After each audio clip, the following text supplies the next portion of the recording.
आप सभी को मेरा सप्रेम जय श्री राम। स्वागत है आपका हम सब के YouTube चैनल इंस्टेंट एस्ट्रो समाधान में। मित्रों, आज हम श्री रामचरितमानस की चौपाई से थोड़ा सा अलग हटते हुए हम लोग अहोई माता के व्रत की कथा के बारे में, उसके अलावा इसका शुभ मुहूर्त क्या है और यह किस प्रकार से इसकी पूजा करी जाती है, इसके बारे में चर्चा करेंगे। कारण यह है कि दीपावली का परम पवित्र त्योहार आने वाला है और दीपावली से पहले हमारे बहुत से त्योहार ऐसे हैं जो बिल्कुल एक क्रम से चल रहे हैं। अभी कुछ दिन पूर्व करवा चौथ का व्रत गया, आज अहोई माता का व्रत है। तो मैं इसके बारे में आपको थोड़ा सा मार्गदर्शन करना चाहता हूं। अहोई माता का व्रत, जैसे सभी हमारी माताएं जानती हैं, यह संतान की दीर्घायु के लिए किया जाता है और जैसी मान्यता है हमारे ऋषियों ने जो लिखा है ग्रंथों में, अहोई माता के व्रत करने से संतान दीर्घायु होने के साथ साथ समृद्धशाली होती है, समृद्धि होती है उनके परिवारों में और परिवार में किसी भी प्रकार का रोग और कष्ट नहीं रहता। यह अहोई माता की कृपा के द्वारा होता है। अहोई का व्रत कार्तिक मास के कृष्ण पक्ष की अष्टमी तिथि को मनाया जाता है। आज चूंकि अहोई का व्रत है और बहुत सारे भ्रम रहते हैं कि शुभ मुहूर्त क्या रहेगा और किस समय में पूजा करना श्रेष्ठ रहेगा, तो मैं पंचांग के माध्यम से आप सब लोगों का मार्गदर्शन करना चाहूंगा। क्योंकि अष्टमी तिथि का प्रारंभ आज 8 नवंबर 2020 को सुबह 7:29 से हो चुका है। अष्टमी तिथि समाप्त होगी कल यानी 9 नवंबर 2020 को सुबह 6:50 तक। पूजा का मुहूर्त आज 8 नवंबर को आप जब पूजा करेंगे अहोई माता की, तो शाम को 5:31 से 6:50 तक इसकी पूजा का बहुत ही शुभ मुहूर्त रहेगा। इसकी कुल अवधि जो आप लोग खुद भी देख सकते हैं, 1 घंटा 19 मिनट की इसकी अवधि रहेगी। और चूंकि हमारे यहाँ पर करवा चौथ पर हम चंद्रमा को देखकर व्रत खोलते हैं, तो अहोई अष्टमी को हम या हमारी माताएं बहनें वो तारों को देखकर व्रत खोलती हैं। तो तारों को देखने का समय आज 8 नवंबर 2020 की शाम को 5:56 का रहेगा, परंतु उस समय तारे नहीं निकलते हैं। तो तारे जब निकलेंगे उस समय में आप दर्शन उसका करें। और चंद्रमा का उदय का जो समय है वो रात्रि में 11:56 तक रहेगा। इसके अलावा जिस प्रकार हम करवा चौथ में करवे में जल भर लिया जाता है और उसमें शाम को माता की विधि विधान से पूजा के बाद उन्हें फल फूल और मिठाई भोग लगाते हैं। उसके बाद तारों को करवे से अर्घ्य देने के बाद रात में व्रत का समापन किया जाता है। उसके बाद अहोई माता की व्रत कथा सुनने के बाद अन्न जल ग्रहण किया जाता है। उस करवे के जल को दीपावली के दिन पूरे घर में छिड़का जाता है। मान्यता है कि अहोई माता की पूजा करके उन्हें दूध चावल का भोग लगाना शुभ होता है। इसमें अहोई माता का चित्र सभी परिवारों में रहता ही है और जिनके परिवारों में अहोई माता का चित्र, वैसे तो ये प्राचीन समय में था कि माता का चित्र स्वयं बनाया जाता था। आज मैं यदि उसकी विधि बताऊं तो यह कोई प्रासंगिक नहीं है, कोई उचित नहीं होगा। इसलिए आप लोग अहोई माता का बहुत ही सुंदर चित्र बाजार से आप लेकर आएं। इसके बाद जो अहोई माता की कथा है, सभी माताएं और बहनें, मेरा उनसे नम्र निवेदन है, बहुत श्रद्धा भाव से इस कथा का श्रवण करें।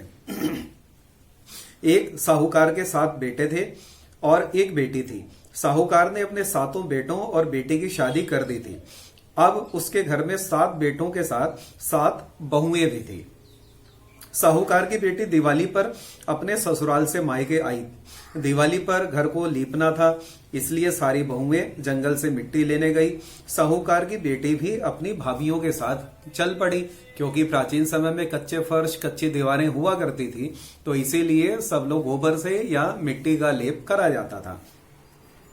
साहूकार की बेटी जहां मिट्टी काट रही थी, उस स्थान पर स्याहू, जिसे शाही कहते हैं, अपने साथ बेटों से साथ रहती थी। मिट्टी काटते हुए गलती से साहूकार की बेटी की खुरपी के चोट से स्याहू का एक बच्चा मर गया। इस पर क्रोधित होकर स्याहू ने कहा कि मैं तुम्हारी कोख बांधूंगी। स्याहू के वचन सुनकर साहूकार की बेटी अपनी 7 भाभियों से एक एक कर विनती करती है कि वह उसके बदले अपनी कोख बंधवा लें। सबसे छोटी भाभी ननद के बदले अपनी कोख बंधवाने के लिए तैयार हो जाती है। इसके बाद छोटी भाभी के भी जो बच्चे होते हैं वे 7 दिन बाद मर जाते हैं। 7 पुत्रों की इस प्रकार मृत्यु होने के बाद उसने पंडित को बुलवाकर इसका कारण पूछा। पंडित ने सुरही गाय की सेवा करने की सलाह दी। सुरही सेवा से प्रसन्न होती है और छोटी बहू से पूछती है कि तू किस लिए मेरी इतनी सेवा कर रही है और वह उससे क्या चाहती है। जो कुछ तेरी इच्छा हो वह मुझसे मांग ले। साहूकार की बहू ने कहा कि स्याहू माता ने मेरी कोख बांध दी है जिससे मेरे बच्चे नहीं बचते हैं। अगर आप मेरी कोख खुलवा दें तो मैं आपका उपकार मानूंगी। गाय माता ने उसकी बात मान ली और उसे साथ लेकर 7 समुद्र पार स्याहू माता के पास ले चली। रास्ते में थक जाने पर दोनों आराम करने लगते हैं। अचानक साहूकार की छोटी बहू की नजर एक और जाती है। वह देखती है कि एक सांप गरुड़ पंखनी के बच्चे को डसने जा रहा है और वह सांप को मार देती है।